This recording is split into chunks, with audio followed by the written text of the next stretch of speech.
Atoti, Jaber, Rapudo, Singare, Nyakumabor. These are the words that you use when you meet a tall, flamboyant Luo woman, very arrogant, very beautiful, nicely shaped legs, with a degree and another. They don't give a damn. Even if they don't have a degree, they still speak the best English in Kisumu City.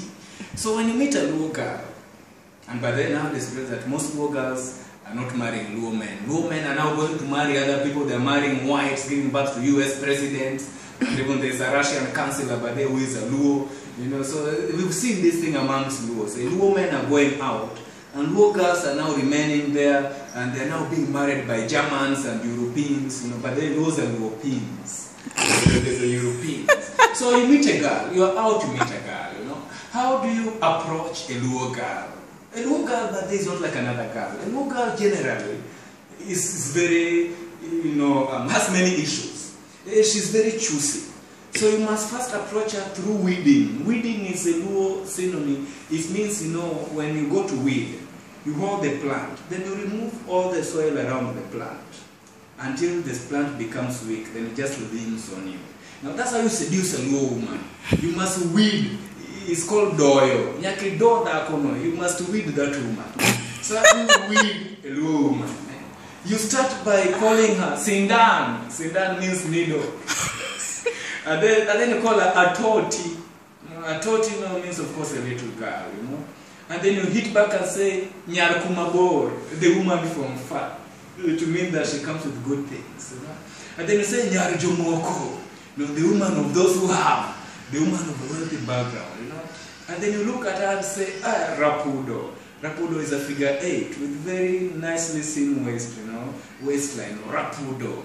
Nyasingare. Nyasingare is the one with the gap. Now, in the Luo culture, if you had the gap, then you are the daughter of the chief.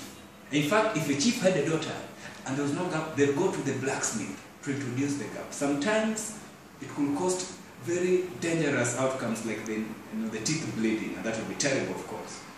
But generally, when you have that gap, you are a beautiful person in your life. So when you're going to talk to a Luo girl, they say Nyajomoko, Atoti, Jaber. Jaber means the pretty one.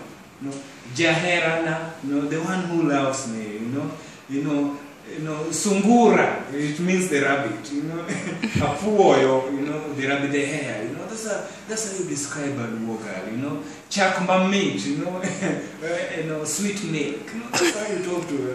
When you just see her walking like this, you tell her, you want a chunya, you're walking in my heart. So that's that's how you talk to a Luo woman. You tell her Isanda, it means that you are suffering me.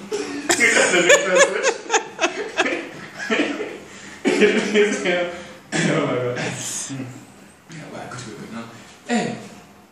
Isanda yai, Asli, Isanda, Brenda, Isanda, you're suffering me, you're making me suffer, So, and the Luo girls, they respond to art and craft, of course, but mainly to art. So that's very important. That's how you're approaching Luo girls. So tonight, as you're walking out today, as you're going to work, and your boss is a Luo girl, when she passes, you say, hey, Nyakumabor, she'll be yours to increase your pay rise. And other things. This is Jijo training us about how to speak like a Luo in the streets. By the way, being Luo is a responsibility to speak this language. You must be responsible, you must vote the next elections, and of course you must vote right. If your person is Raila, vote. If your person is not Raila, still vote Raila. Thank you very much. This is Jijo. See you again.